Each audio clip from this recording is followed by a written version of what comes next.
And governors, they are squaring off over testing. The conference call today, Vice President Mike Pence trying to reassure the nation's governors that the administration is working to get them testing supplies as soon as possible, while the president insists there's no shortage of testing and that it's largely the responsibility of the states anyway. Tonight, the U.S. death toll has now surpassed 41,000 with more than 770,000 confirmed cases. Worldwide, there are more than 2.4 million cases right now, confirmed cases, probably a whole lot more, and about 169,000 deaths, probably a whole lot more than that as well. Let's begin this hour with the big news out of Georgia right now. Let's go to our national correspondent, Erica Hill. Erica, very dramatic statement from the governor of Georgia.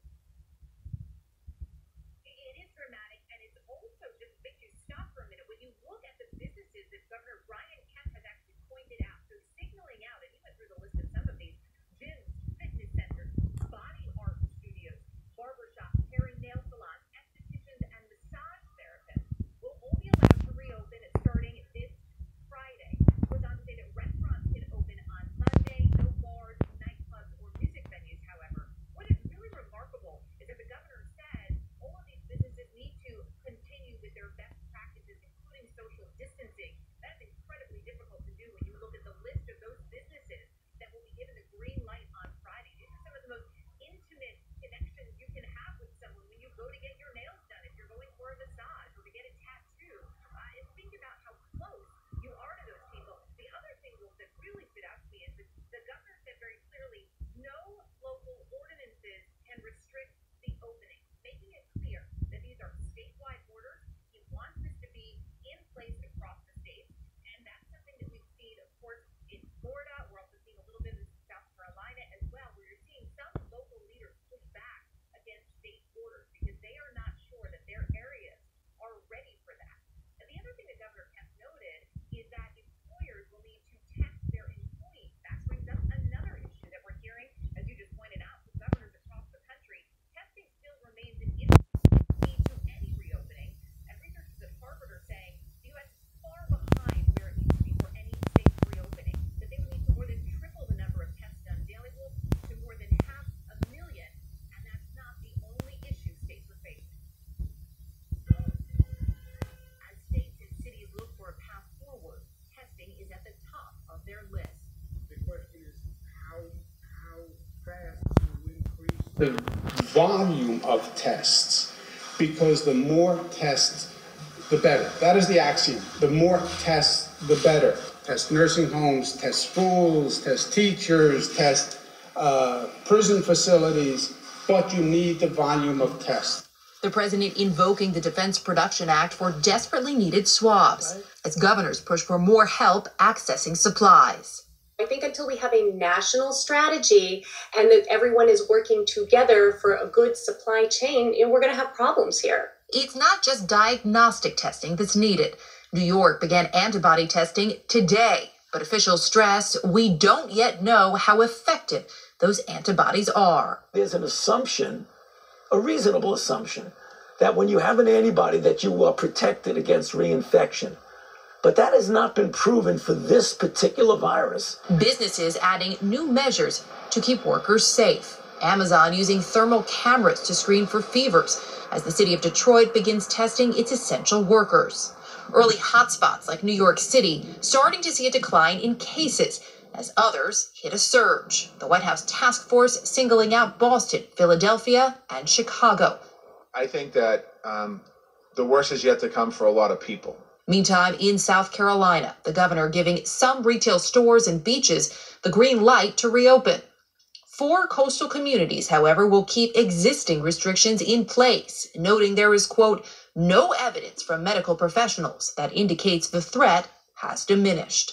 No matter what, we're going to see an increase in transmission when we lift social distancing measures. It's really a question of how prepared are you to handle that resurgence in transmission. Despite President Trump insisting governors should decide what's best, he continues to encourage protests. I don't think it's helpful to encourage demonstrations and encourage people to go against the president's own policy. The president's policy says you can't start to reopen under his plan until you have declining numbers for 14 days, which those states and my state do not have. A reminder that any reopening is not just about the economy, it's also about public health and safety. And when you think about that public health and safety, Wolf, just as we go over this again, because this news is just breaking out of Georgia, I know we have that list of businesses that the governor, Brian Kemp, has said can reopen on Friday.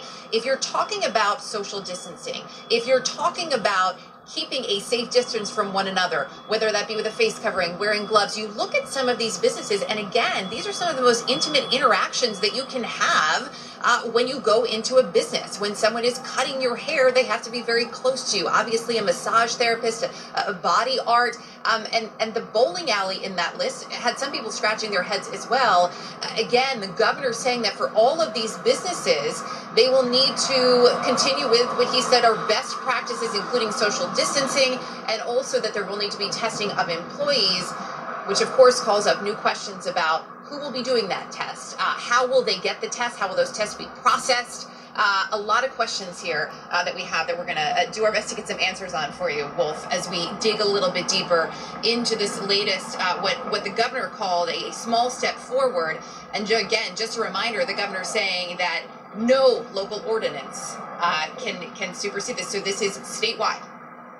Very, very important information. Erica Hill reporting from New York.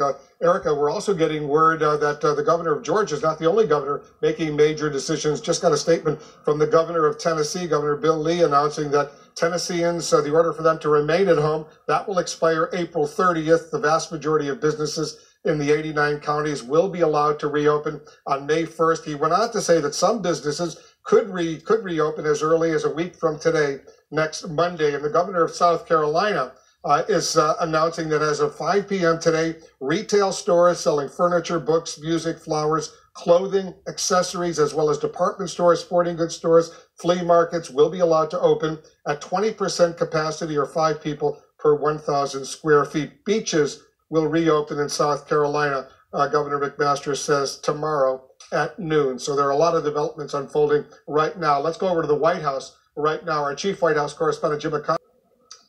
That's right. Well, President Trump is still clashing with some of the nation's governors over the issue of testing. A frustrated governor, Larry Hogan of Maryland, just went out on his own and purchased thousands of testing kits from South Korea. Meantime, the president is still egging on protesters to demonstrate against stay-at-home orders in certain states, even though the experts warn these state house rallies could actually make people sick. President Trump is all but declaring mission accomplished on testing for the coronavirus, even as he's punting the issue to governors across the U.S. We'll be doing testing at a level. Already we're doing testing at a level nobody's ever done before, but we'll be doing testing at a level that the biggest tester in the world will be very happy. Testing is a local thing, and it's very important. It's great, but it's a local thing. Both Democratic and Republican governors are pushing back on the president's claim that there is sufficient testing as nonsense. That's just delusional to be making statements like that. We have been fighting every day for PPE, and we've got some supplies now coming in. We've been fighting for testing. It's not a straightforward test. One state leader who's fed up, Maryland's GOP Governor Larry Hogan, who along with his wife went out on their own and secured enough equipment from South Korea to perform 500,000 tests. I want to sincerely thank our Korean partners for assisting us in our fight against this common hidden enemy. Even one of the president's top medical advisors, Dr. Anthony Fauci, says federal and local governments need to work together. We need a partnership between the federal government and the local people, including the governors, to help them get to things that they maybe not have any access to. So it really does need to be a partnership. One reason for the frustration in the states, administration officials had been promising nearly 30 million coronavirus tests would be on the market by now. But only more than 4 million tests have been conducted. So I'm going to answer your question and then try to persuade you to stop asking about a specific number, okay? So from March 2nd to March 14th, we have put over 10 million laboratory tests into the U.S. commercial market. And we expect that by March 28th to be well over 27 million into the market. New polling shows a large majority of Americans don't believe the president took the threat seriously enough. Yet the president is actively encouraging pro-Trump protesters to gather in large demonstrations outside state houses across the U.S. to sound off on stay-at-home orders that largely follow the administration's own guidelines. We want to work!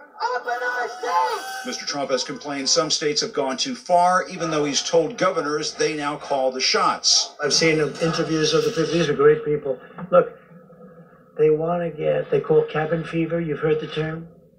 They've got cabin fever. This guy they want is to get crazy. back. They want their life back. Their life was taken away from them. Go out People there if feel you that want way. to. You're allowed to protest. I mean, they feel that way. I watched the protest and they were all 6 feet apart. But Go that's on to not them true. beaches. At many of the protests, To the the bar. participants are not social distancing, a concern to Mr. Trump's own top Bowling doctors. alleys. So what you do is Go you to the jump the club. gun and go into a situation where you have a big spike. You're going to set Stay yourself your ass back. in the house. So as painful as it is to go by the careful guidelines of gradually You better listen to this phasing man right into here. a reopening, it's going to backfire. That's the problem.